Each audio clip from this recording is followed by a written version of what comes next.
They both even unleashed their powers under similar circumstances when their friends were in danger. They got angry, and boom, Pink Super Saiyan.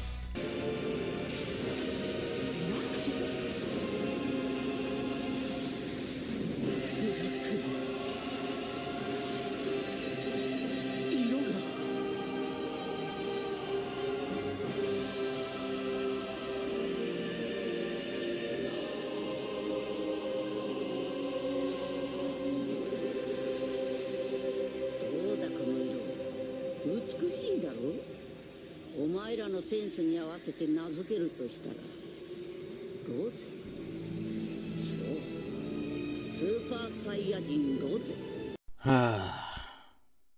Remember when they used to be a joke?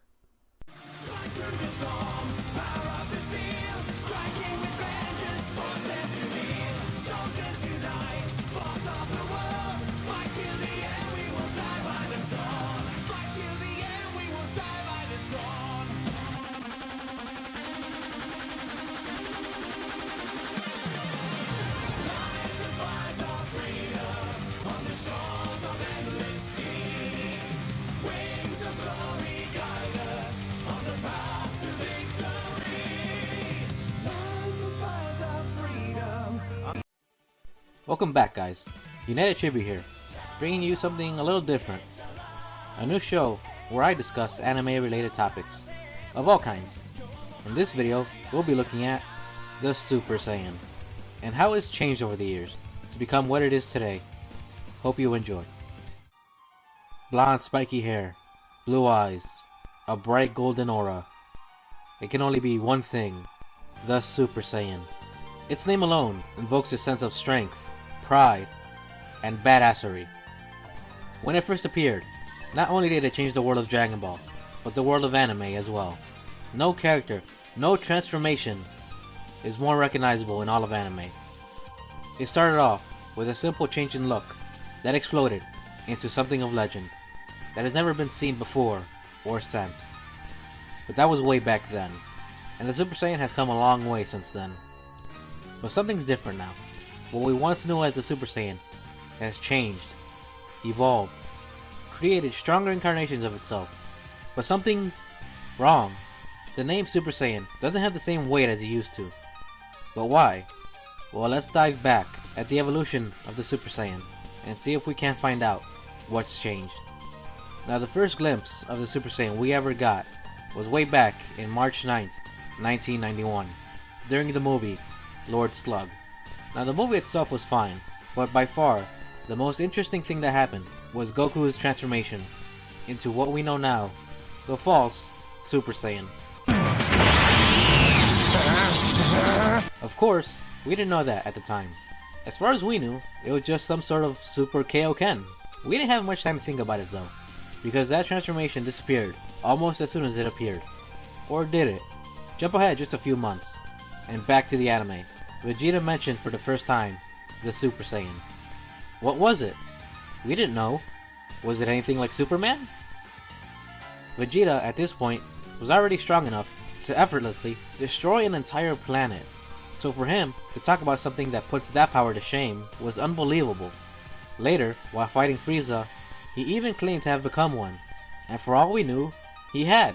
Remember, up until this point, nobody, not even Vegeta, had seen a Super Saiyan. All we saw was that thing that looked like a great ape. But despite all of Vegeta's claims, he still wound up getting beat by Frieza. And then Goku finally arrived. Vegeta saw his power and proclaimed him to be the true Super Saiyan. That got us wondering, was Goku really a Super Saiyan? If so, then how? And why? Had Goku just trained so hard that he was now the strongest person in the universe? Did the Kaioken have something to do with it? How strong was a Super Saiyan anyway? Well, all those questions were answered just a few episodes later. Several months after we saw him become the false Super Saiyan, the world of anime, and really the world in general, changed. In June 12, 1991, episode 95, it finally happened. The Super Saiyan was born.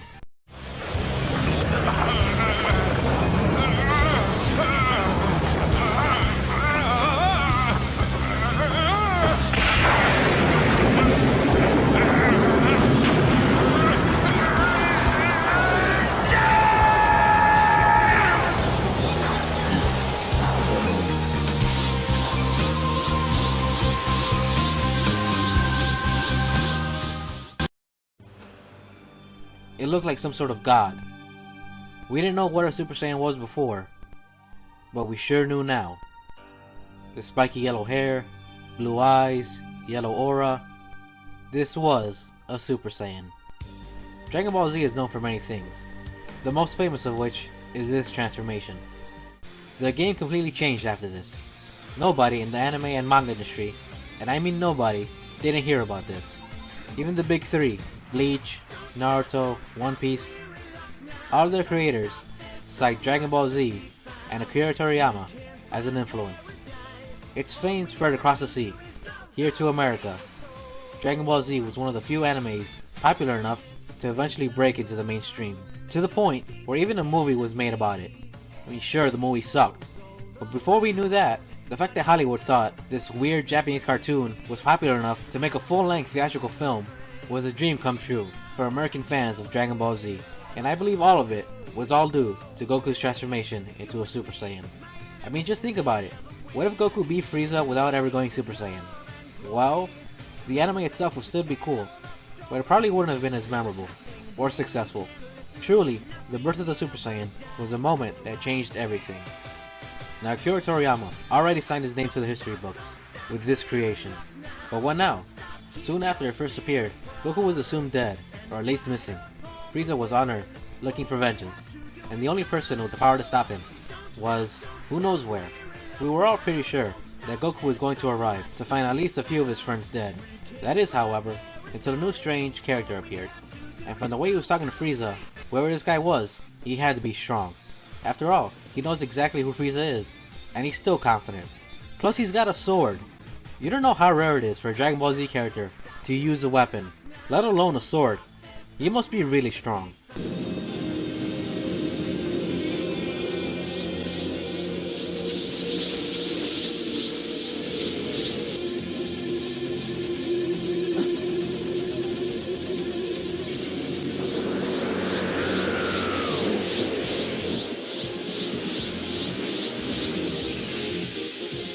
So this is a Super Saiyan.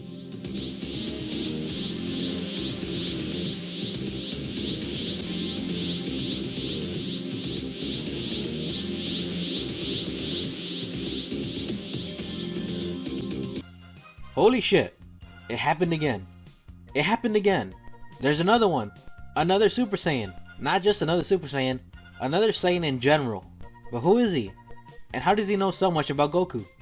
Well, once again, our questions were quickly answered. And as a bonus, we saw something that would foreshadow the direction the series would take. Multiple Super Saiyans.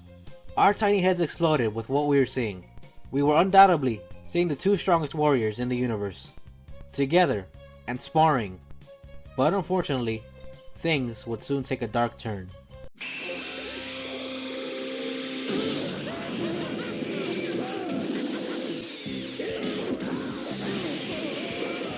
Goku, seemingly mastered his new form, stepped up to fight a new enemy, and something happened that nobody expected. He started losing. Sure, he might have started off strong, but now this? Even if Goku was sick, he was still a Super Saiyan. He should be able to destroy that thing in one shot. I mean, look at it. So why? Why? Why is he losing? Then suddenly, Vegeta appeared and demonstrated why only he can be considered Goku's equal.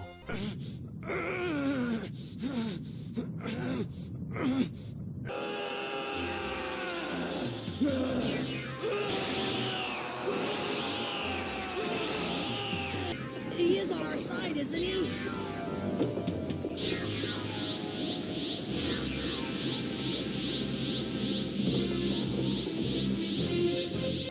Yes, Vegeta, the one who got the ball rolling in the first place, had finally become a Super Saiyan. But not just that, he appeared to be stronger than Goku, but more importantly, there were no longer just two of them. Now there were three Super Saiyans. This was incredible. Surely nothing could beat them now, right?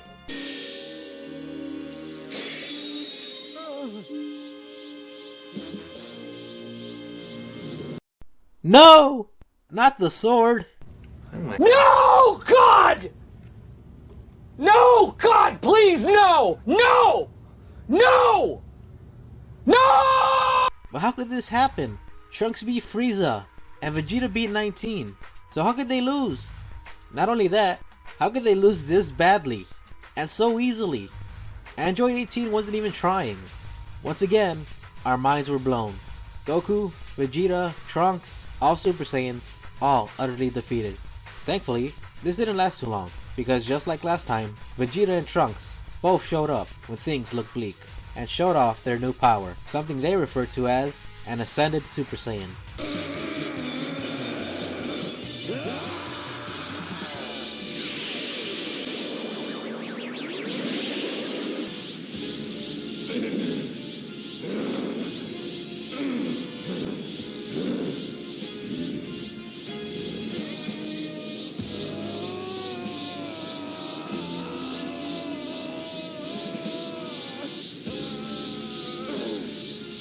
Now cosmetically, the only thing that changed was they both got a little more muscular, but we didn't care, it was still cool, and these new forms were more than enough to deal with the current threat. Keyword being current, because just like last time again, Cell had many forms. Perfect Cell was once again easily able to walk through the Super Saiyans. And the worst part of it is, that form isn't even new. Watch. Look at me! I'm Trunks! Please love me, Dad! See, anyone can do it. That's a terrible impression. But not inaccurate. Why are you still here? The only hope left was Goku and Gohan. They had been training, just like Vegeta and Trunks. Hell, Gohan himself is now a Super Saiyan, bringing the total up to 4. Maybe if they all rushed Cell, they could take him. Then Goku fought Cell. It was epic. The speed, the strength, the power. It would surely be the fight to end all fights. Continuing this fight, I can't beat you. No, God! No, God, please, no! No! What the fuck? What the hell is going on? Goku gave up? Goku doesn't give up. Something's wrong here. He's putting all his faith in Gohan. I know Gohan has always had little bursts of power that temporarily made him the strongest, but we're gonna need a lot more than that too.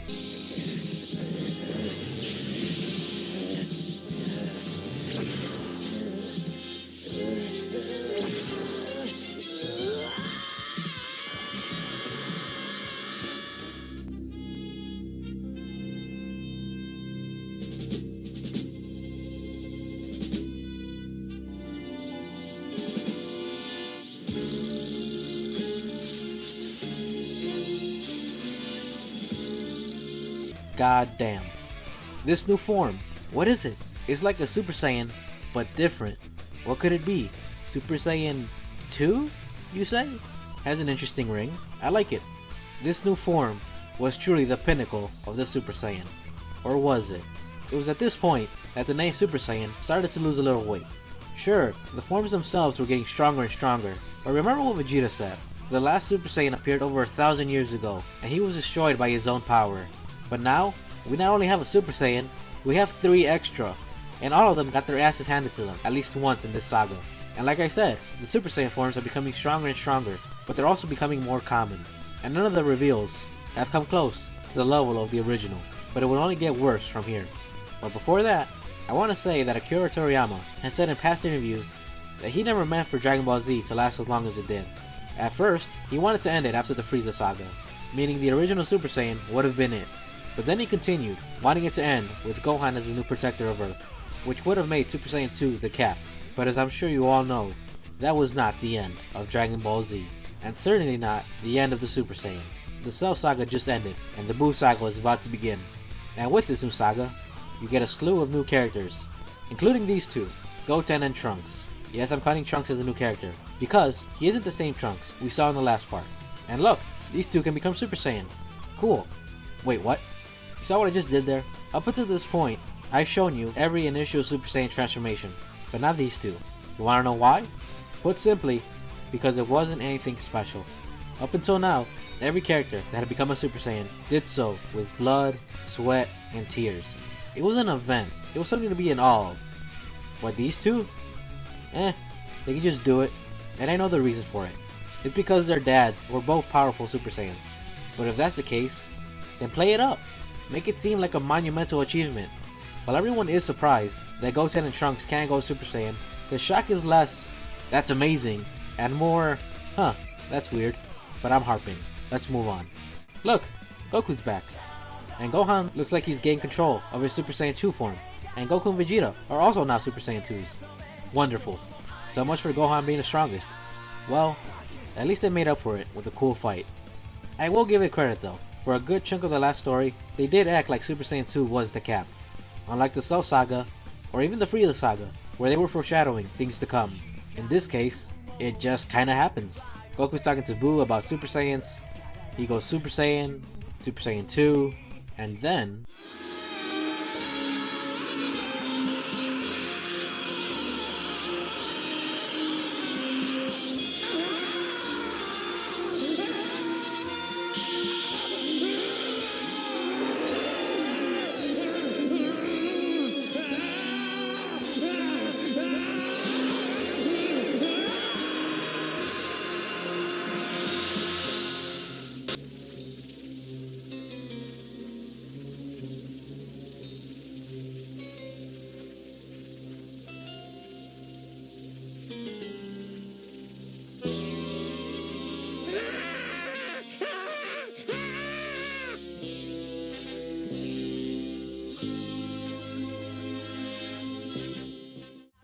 What? What? 3? What? This came right out of nowhere. Goku can now go Super Saiyan 3. He can just do that. And what's with that hair? Sure, forms 1 and 2 had some hair growth, but nothing this major. And why do I even care? Goku's a Super Saiyan 3. This is so cool. Goku's done it yet again. He's achieved the power no one else could even think possible, or even hope to reach.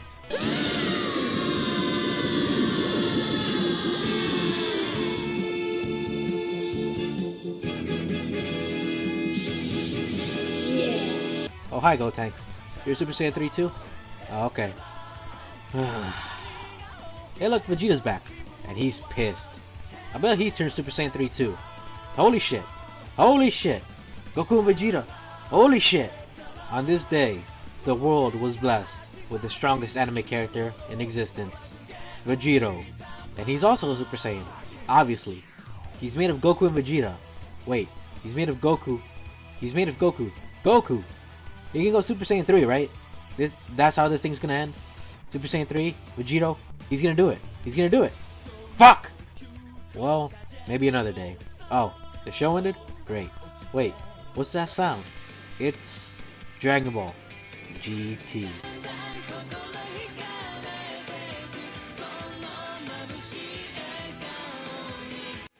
Now, I'm in the mind that Dragon Ball GT isn't terrible. At best, it's entertaining. At worst, it's fucking stupid.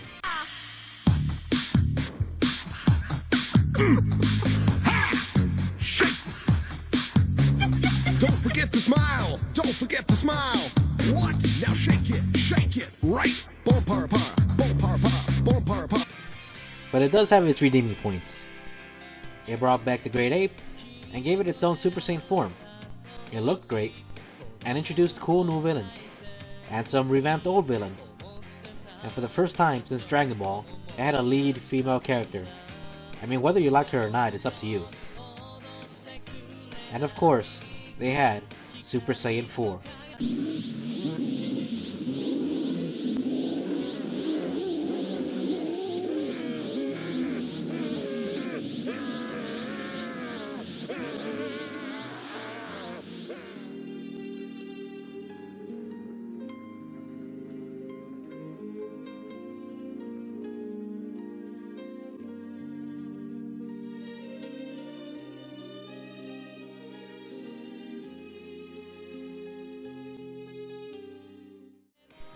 I just want to say, Super Saiyan 4 is tied for my favorite form of the Super Saiyan.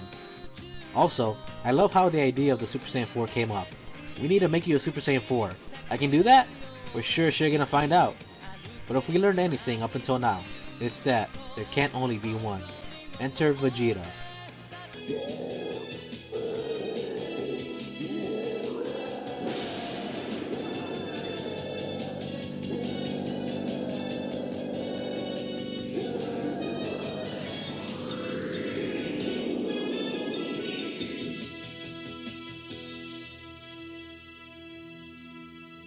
And not just that, we also got a Super Saiyan 4 fusion.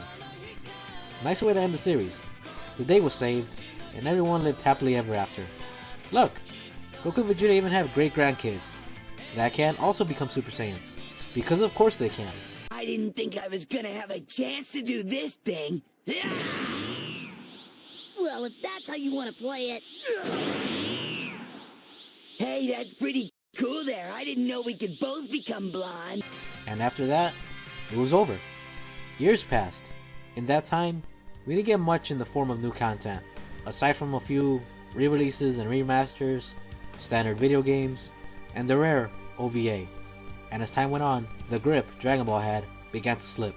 The world slowly forgot about Dragon Ball, and in its place came a slew of new characters and shows that would take the world by storm. But then, after nearly 20 years of absence, the prodigal son returned. Dragon Ball Z: Battle of Gods. This movie marked a new beginning for the franchise. It promised new characters, new story, and of course, a new transformation. But what could it be? Was it the long-awaited Super Saiyan 5?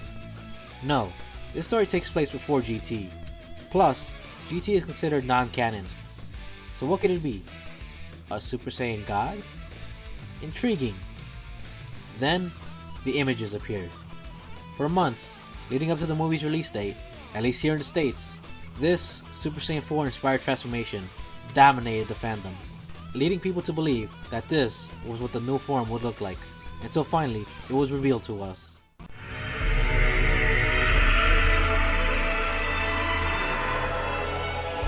Yeah, I'd be lying if I said I wasn't one of the ones disappointed by this new transformation's look.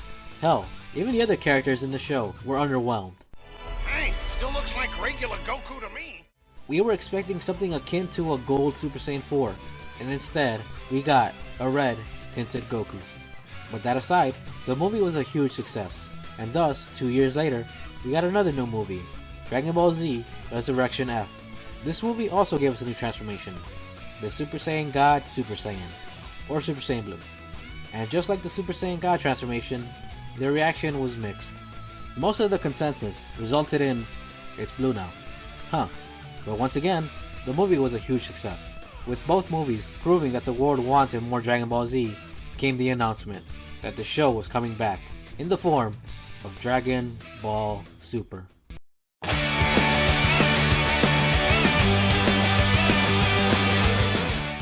The first several episodes were just retellings of the last two movies, to the dismay of the fans. But I have to give him credit again. In the Battle of Gods, Goku's transformation into a supposed god just kind of happened. You would think becoming a god would cause something to happen, anything really, but no. Goku turns a shade of red, and it's done. But in the show, they fixed that. A transformation befitting the word God. Sure, the form itself didn't change, but at least the path to that form looked amazing. Super Saiyan Blue, on the other hand, still just happens. Goku and Vegeta show up, and they're like, look what I can do. Not dissimilar to Gotenks. Then, the first new story arc started, and with that, we got Kaba, the first new Saiyan character since the Saiyan saga. We were surprised to learn he couldn't turn Super Saiyan. Actually, he had no idea what a Super Saiyan even was, but that didn't last long.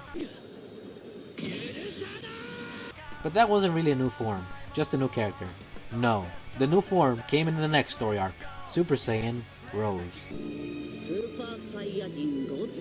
Before I go on, I just want to say that Akira Toriyama, in an interview, said that his original concept for Super Saiyan Blue was for it to be Super Saiyan White. In essence, have white hair, but instead he went with blue, and shelved the white hair idea for possible later use. That, coupled with this new Super Saiyan Rose, seems to confirm the new trend. The only thing that seems to be changing is just hair color. While kind of underwhelming, the explanation for it is sound.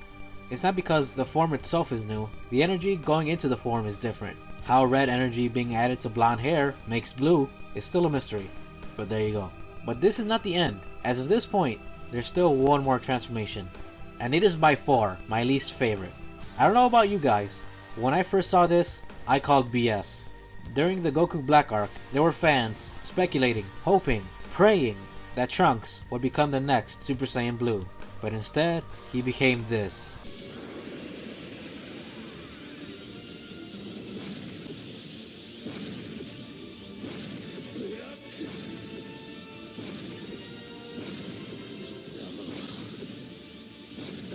false Super Saiyan Blue.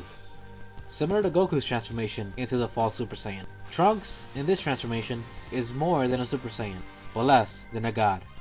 But how did this happen? Goku only became a god because of the help of his friends, and Vegeta because he got special training from Whis. So how was Trunks able to obtain this power, all on his own, despite not being anywhere as strong as Goku or Vegeta?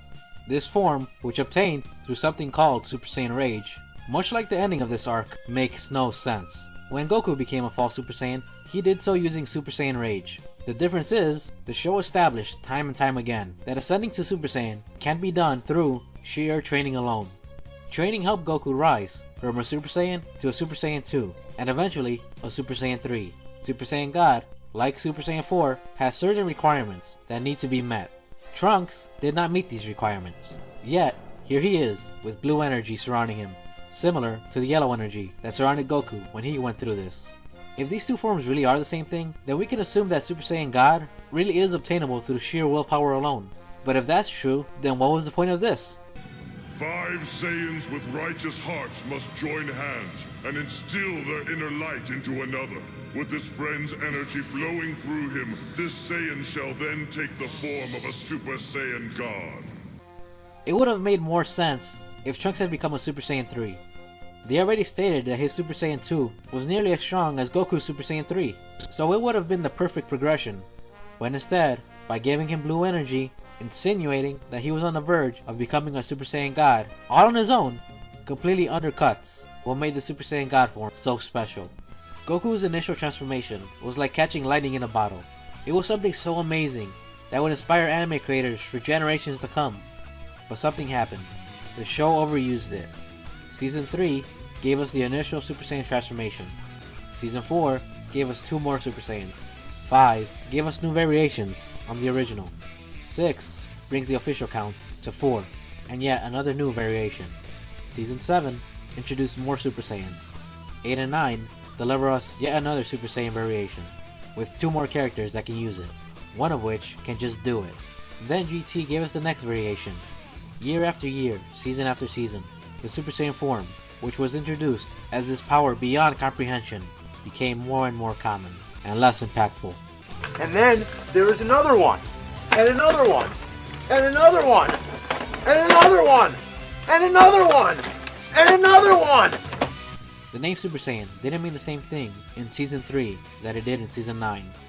With each iteration becoming stronger, the name was simultaneously becoming weaker. GT managed to recapture a bit of that power, but not enough of it. By the time the new movies rolled around, years had passed, and the once famous name was just that, a name. They needed something to show that the next step wasn't just a new variation, so they attached the word God to it. And, while the movie failed to capture this feeling, the show succeeded. In Goku's first battle as a god, his and Beerus's fists were actually destroying the entire universe as they collided. This was truly a form worthy of the name God, but even that quickly fell to the wayside. Where once Goku was capable of destroying the entire universe by sheer accident, he was now being taken down by a normal laser pistol, and new fighters, despite being, a god. This begs the question, what is the point of calling Goku a god if it doesn't really change anything? Akira Toriyama said he didn't want to rely on new transformations, but if Goku and Vegeta still need to train every time a new enemy appears, then what's the point? Super Saiyan God could have been called Super Saiyan 5, and virtually nothing would have changed. It's been over 20 years since the Super Saiyan first appeared on screen, taking the world by storm. But that was 20 years ago. Since then, overexposure and misuse have diminished its impact. Even attaching the word God was little more than a band-aid. Achieving the form of Super Saiyan is still an accomplishment, but it is nowhere near the accomplishment that it once was. And this will likely be the fate of the Super Saiyan.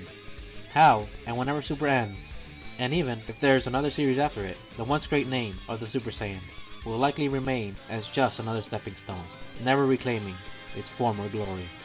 But maybe I'm wrong. Maybe something will happen that will put the name Super Saiyan back on the map. We can only hope. ほら悟空、オラたちの生き残り。